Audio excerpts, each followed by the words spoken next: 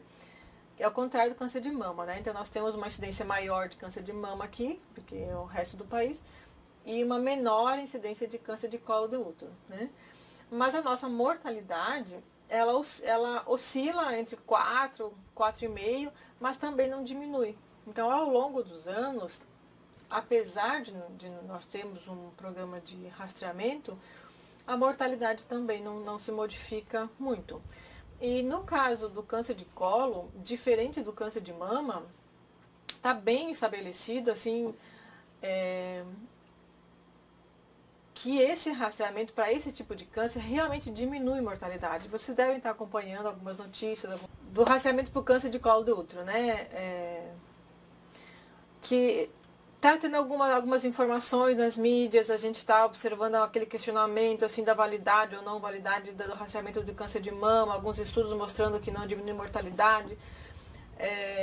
No caso do câncer de colo do útero, isso não existe. Está muito bem estabelecido a validade de se fazer o rastreamento para o câncer de colo do útero e como o rastreamento tem um poder grande de diminuir mortalidade por câncer de colo do útero. Mas, quando a gente observa, também, para nós, o câncer de colo do útero também, a mortalidade não tem diminuído ao longo dos anos, apesar de nós termos um programa de rastreamento. E aí a gente precisa começar a se perguntar também por que isso acontece, né? E aí a gente observa assim que o rastreamento, né, fazer o preventivo, fazer a mamografia, não pode ser um fim em si mesmo, né? Só fazer a mamografia não é o suficiente, só fazer o preventivo não é o suficiente. Então, aquela questão assim de ter uma grande cobertura, de tentar atingir o número máximo de mulheres do território, né? De evitar de ter uma população super rastreada, né? Aquela que faz todos os anos, e ter uma população não rastreada, que é aquela que nunca faz, ou faz muito esporadicamente, né? Depois que a mulher faz o exame, ter o acesso ao resultado desse exame, e se esse exame mostrar um resultado alterado, ter acesso a uma prova diagnóstica, né, para ver se aquela alteração realmente quer dizer que é um câncer, e se for confirmado que é um câncer, que ela tenha o acesso ao tratamento oportuno, né? Então, quando a gente fala de diminuir mortalidade, a gente tem que pensar em toda essa linha de cuidado, né? Mas, de novo, assim, a nossa parte, mesmo assim, o mínimo da nossa parte é atingir uma alta cobertura. Aqui eu trago então o monitoramento do rastreamento do câncer de colo do útero por região de saúde. Então, na primeira coluna, de novo, as 16 regiões de saúde. Aí aqui eu trouxe população de 25 a 64 anos de cada região.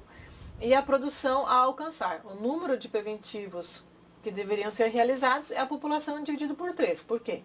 Porque se preconiza que depois de 2 exames normais, o rastreamento vai ser a cada 3 anos. Então, eu vou usar de novo o extremo oeste ali, porque está na primeira linha, tá? Então, a produção 2015 foi 15.086 preventivos, dando uma cobertura de 78%. E em 2016, 13.350 preventivos, dando uma cobertura de 69%. Né? Eu vou deixar um tempinho para cada um olhar a sua região, mas, de novo, a mesma discussão. Somando, fazendo a média, para o Estado, a cobertura do Estado foi 53% em 2015 e 55% em 2016. Não é assim muito baixo, pelo menos já é 50%, né? Mas se esperaria que fosse um pouco mais, tá? E, de novo, se essa mulher que faz o preventivo no ano é a mesma que faz no ano subsequente, então não é 50%, é 30%, é 25%, tá? Mas o indicador que a gente faz é esse, porque é o sistema de informação ambulatorial que a gente utiliza, né? Que é alimentado pelo prestador de serviço, né? E quem conseguiria ter esse controle mesmo seriam as unidades de saúde, né? Que poderiam, por exemplo, ter uma listagem do número de mulheres por microárea, né? O acesso tendo uma listagem das mulheres por microárea nessa faixa etária, e ele fazer o controle, então, dos preventivos. Aqui eu trago um pouco a estimativa dos casos novos de câncer em mulheres e localização primária em Santa Catarina, esquema estimativa do INCA, né? Então nós temos estimados para 2016, né, do ano passado, né, 2.562 casos novos de câncer de mama, né? O câncer de mama é o mais prevalente na população feminina e é a principal causa de morte por câncer na população feminina. E aqui vocês vão observar que o câncer de colo nem aparece, ele está lá embaixo, assim, eu acho que ele é 16ª ou 17ª estimativa de casos novos, mas ele é a 4ª causa de óbito em mulheres por câncer, né? Apesar de não ter uma alta incidência, é a 4ª causa de óbitos. Aqui eu entro um pouco na questão da notificação da violência sexual pela saúde em Santa Catarina. Né? Então, em 2008 começou essa notificação, a gente observa que de 2008 a 2013 aumentou bastante a notificação de violência sexual pela saúde, né? E observando que a maior parte dos casos, né, quase 85% dessas notificações foram no sexo feminino, né? Então foram meninas que sofreram violência sexual. E em relação à faixa etária, quase 70%, 70% nas meninas de 10 a 19 anos. Por que eu trouxe um pouco também da questão da violência sexual? Para lembrar assim, que a saúde ela tem que ser a porta de entrada dessas mulheres nessa condição, né? Porque somos nós da saúde que temos até 72 horas para tomarmos atitudes que podem diminuir muito os agravos, né? Então, a questão das vacinas, das imunoglobulinas e principalmente a questão da anticoncepção de emergência, né? Então, ela pode... E assim, também lembrar que para que se faça esse atendimento, não é necessário que ela faça o boletim de ocorrência, tá? A saúde, ela faz todo o acompanhamento, sem a necessidade do BO. Vale a pena entrar no site da DIV, de uma nota técnica que foi feita da DIV com a GEABS, do atendimento às vítimas de violência sexual. Santa Catarina é o 5º estado no país em número de crimes contra a liberdade sexual, né? Em 2013 foram 45,13 estupros por 100 mil habitantes. Em 2014 foi 42,8 estupros por 100 mil habitantes, quase o dobro do Brasil, que foi de 23,5 por 100 mil em 2014.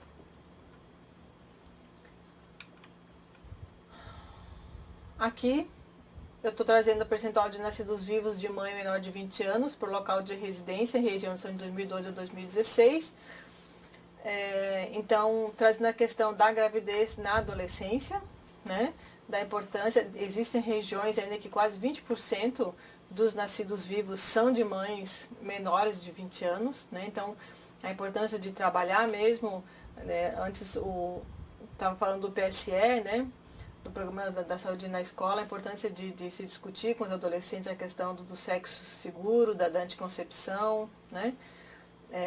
Da prevenção das infecções sexualmente transmissíveis. Né? E aqui fazer um lembrete também da anticoncepção de emergência, que a gente observa assim, pela DIAF que é um insumo que é pouco utilizado até, em relação ao que tem, é pouco utilizado nas unidades, mas que é um método que pode ser utilizado e reduzir muitas gravidezes indesejadas nessa faixa etária. Aqui eu trago, é uma salada de frutas mesmo, pessoal. Aqui eu trago agora a questão do número de óbitos maternos por local de residência, por região de saúde em Santa Catarina, né? Mostrando o número de óbitos por região, então Alto Vale do Itajaí, Foz do Rio Itajaí, Médio Vale, Grande Florianópolis, região Nordeste, são as regiões que têm maior número de óbitos, né?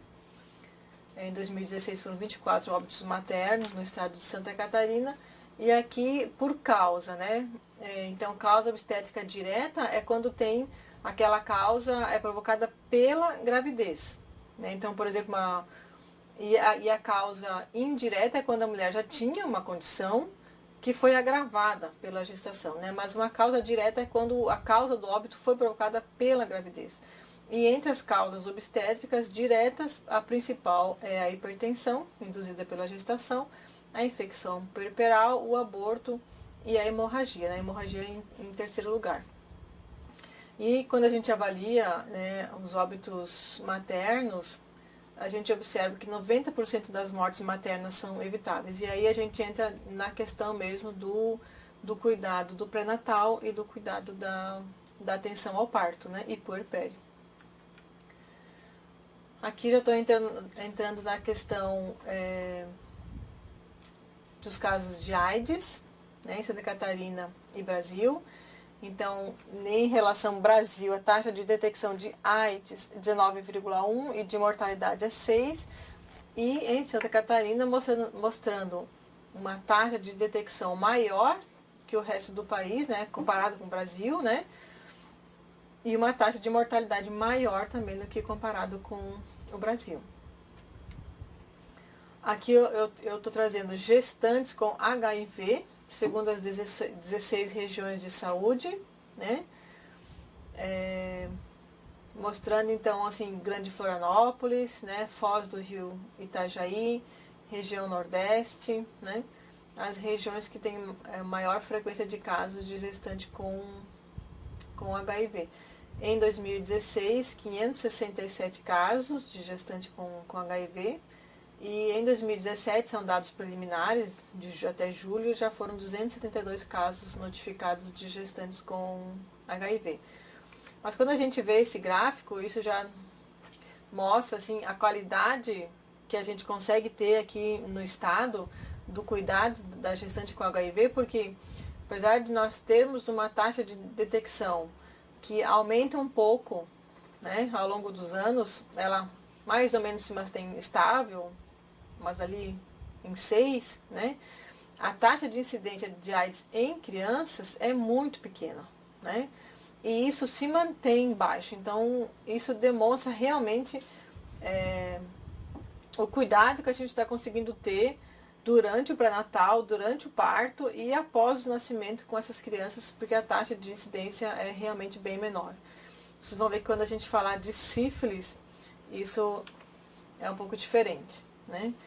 Eu estou trazendo aqui os dados, então, de distribuição dos casos de sífilis adquirida, número percentual, segundo as 16 regiões de saúde, aqui uma série de 2007 a 2017, mostrando ali essas 5 primeiras regiões que tem ali, Grande Florianópolis, Nordeste, Foz do Rio, Itajaí, Médio Vale e Oeste, elas respondem a 70% dos casos de sífilis adquirida. Sífilis adquirida, então, é aquela na população em geral, tá, pessoal?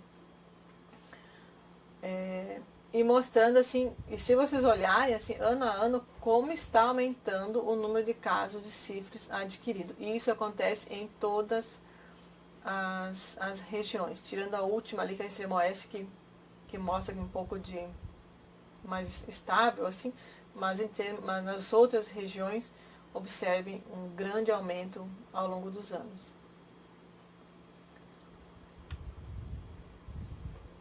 E aí, eu trouxe isso aqui para chamar a atenção de uma seguinte situação. Quando a gente faz a distribuição dos casos segundo o sexo, nas 16 regiões de saúde, a gente observa que essas 6 primeiras regiões, que no slide anterior eram também as regiões que tinham maior incidência de sífilis adquirida, nessas regiões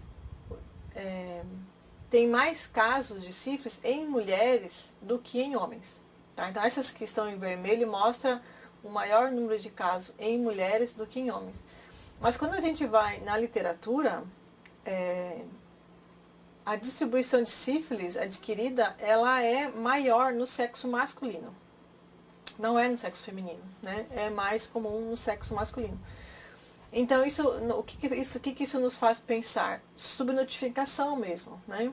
Essas regiões estão fazendo diagnóstico mais em mulheres, porque afinal são elas que procuram mais as unidades de saúde, né? Então, provavelmente existe uma população masculina aí que não está sendo diagnosticada. E quando a gente fala em sífilis adquirida, assim, nós temos que bolar estratégias realmente de enfrentar essa situação na população. Se a gente, depois eu vou falar um pouco de sífilis congênita, mas se a gente quiser enfrentar a situação da sífilis congênita, não poderemos manter nosso foco somente na gestante. Tá? Nós realmente teremos que focar as nossas ações na população em geral. Tá? E essa população masculina é uma população que não procura unidade de saúde, né? Então nós teremos que bolar estratégias de como é que a gente vai atingir essa população.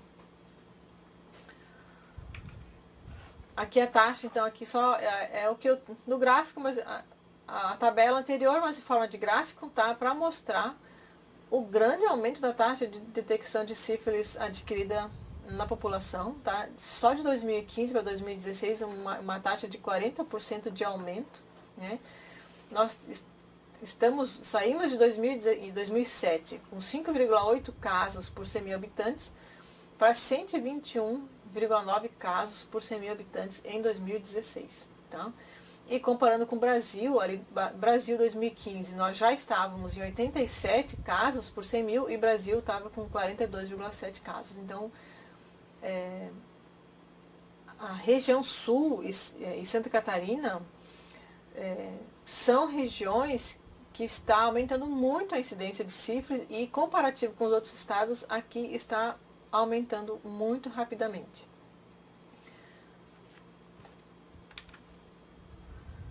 Aqui, então, eu entro na questão da sífilis na gestante, tá? Então, casos de gestantes com sífilis, segundo as 16 regiões de saúde. Aí, novamente, as mesmas regiões que tinham as maiores taxas de sífilis adquiridas serão as regiões que terão as mesmas maiores taxas de gestantes, né? Porque se tem muita sífilis na população, é esperado, né, que vai ter maior caso de sífilis em gestantes também, porque algumas dessas pessoas vão acabar engravidando, né? Então são as mesmas regiões. Essas aí pintadas em vermelho, elas correspondem a 71,2% dos casos de sífilis em gestantes no estado. E aqui então mostrando a taxa de detecção de sífilis em gestantes por 1.000 nascidos vivos agora, né? Então também nós saímos de uma taxa de 1,7 em 2007 para 14,7% em 2016. Isso, se a gente for fazer uma conta, dá quase mais de 2.000% de aumento na taxa de detecção da sífilis em gestante. Aí o problema... Daí aqui casos de gestantes com sífilis segundo a classificação clínica. Então o que a gente está observando? Eu vou usar a linha de baixo ali, tá? Vocês podem cada um ver a sua região, né? Então, suas 16 regiões de saúde, 22,5% classificaram, não classificaram, né? Colocaram como ignorado ou em branco. 37,2% classificaram como sífilis primária, 8,9% secundária, 5,6% terciária e 25,8% latente. O que eu quero chamar a atenção é assim, ó. Para classificar como primária, secundária e terciária, isso é uma classificação clínica, certo? Então, você só vai classificar como primária se você enxergar o cancro duro na gestante. Você só vai classificar como secundária se você encontrar os sintomas de sinais de sífilis secundária, então aquela roseola sifilítica, aquelas manchas nos pés e nas mãos, uma alopécia, né? Só vai classificar como terciária se tiver então aquela goma sifilítica, né? Aquelas lesões de pele por sífilis, né? Mas o que eu quero chamar a atenção é que primária, secundária e terciária é uma classificação que tem sintomas, sinais clínicos, né? E na gestante a gente sabe que isso é muito difícil acontecer, né? Na gestante a gente diagnostica sífilis mais porque ela está grávida e sendo lá fazer o exame do que estar nos procurando por causa de algum sintoma, né? Então, na maior parte, e isso quando a gente vai na literatura também, seria sífilis latente, né?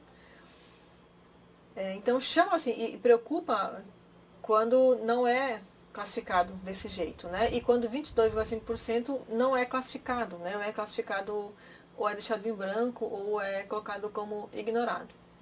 De qualquer forma, não preocupa tanto porque se classifica errado, mas trata correto, até tudo bem, né? A gente sabe que o que se preconiza para a gestante é que o tratamento da sífilis seja com 3 doses, né? 7.200.000 unidades de penicilina. Então, são 2 ampolas, né? Uma em cada nádega, 3 semanas seguidas. Então, esse é o preconizado para as gestantes. Então, nesse gráfico, a gente observa que, apesar que aqui na tabela anterior 23% eram classificados como latente, pelo menos 53% foram tratados corretamente, com 7.200 unidades, né? Mas é pouco, né? 53% foram tratadas de maneira como é preconizado com as 3 doses, né? 2,36% não se sabe como foi tratado. Ali embaixo, 2,6% foi utilizado um outro esquema e a gente sabe que, que se preconiza que não se utilize outro esquema na gestante que não a penicilina, né? Porque é a única medicação que realmente trata a neurosífilis. Mesmo no caso daquelas gestantes que são comprovadamente alérgicas, se preconiza que se faça a dessensibilização para que elas possam utilizar a penicilina. E 9,4% não foi sequer realizado, né? Então, isso explica um pouco também o nosso grande número de sífilis congênita, né? Que mostra naquele gráfico, né? Nesse aqui. Não, tá mais pra frente, depois eu vou mostrar. Que o número de casos de sífilis congênita aumenta também. Apesar de a gente fazer o diagnóstico de sífilis gestacional, a gente não está conseguindo tratar todos os casos e a sífilis congênita segue a mesma tendência de aumento. Porque o que a gente esperaria, assim, se tem muita sífilis na população, a gente espera que tenha muita sífilis na gestante, mas a gente espera pouca sífilis congênita. Porque se a gente detectou, a gente tratou, então vai ter pouca sífilis congênita. Mas isso não é o que a gente está observando. A gente observa que também está aumentando o caso de sífilis congênita. E aqui quando a gente observa sífilis congênita, segundo a realização do pré-natal, 82,4% das crianças que nasceram com sífilis congênita nasceram de mães, de mulheres que fizeram pré-natal. Aqui, ó. o gráfico que eu queria mostrar para vocês. Então, aumenta a taxa de detecção de sífilis em gestante e aumenta também a taxa de detecção de sífilis congênita, quando a gente esperaria que fosse o contrário, né? Aumenta a gestante e diminui congênita. E aqui também uma grande questão, uma grande dificuldade no tratamento, né? Que é o tratamento do parceiro, né? E aí a gente observa aqui na última linha, né, Santa Catarina, 70,4% dos casos notificados de sífilis congênita, o parceiro da gestante não foi tratado, né? E quando a gente avalia as notificações, as equipes são bastante coerentes, assim, realmente existem situações que são bem difíceis de tratar, né? E essa acho que é uma grande dificuldade, né? Aqui, da questão do parceiro, eu trouxe muita informação, então talvez não consegui falar tudo o que eu queria, mas pincelando algumas coisas que são importantes. Assim, na questão do parceiro, vale muito a pena a equipe conversar individualmente com o casal, tá? Conversar individualmente com a mulher e com o esposo e perguntar para eles se eles têm relação fora do casamento, tá? Porque acontecem casos assim, trata a gestante, trata o parceiro, tudo direitinho, nasce sífilis congênita. Vai ver, é porque não tratou o amante, né? Ou a amante, né? Então vale a pena, tá? Uma dica que eu dou pra vocês, vale a pena conversar individualmente com o casal, perguntar se eles têm relação fora do casamento e orientar que todos devem ser tratados. Era isso, gente. Eu quis realmente tentar trazer um pouco de cada coisa, assim, para não ficar só na questão do câncer, né? Trouxe também informações do câncer, mas uma coisa mais geral, assim, pra gente tentar, assim, pensar na mulher como um todo e todas as informações, um pouco de cada informação que diz respeito à saúde das mulheres. Obrigada.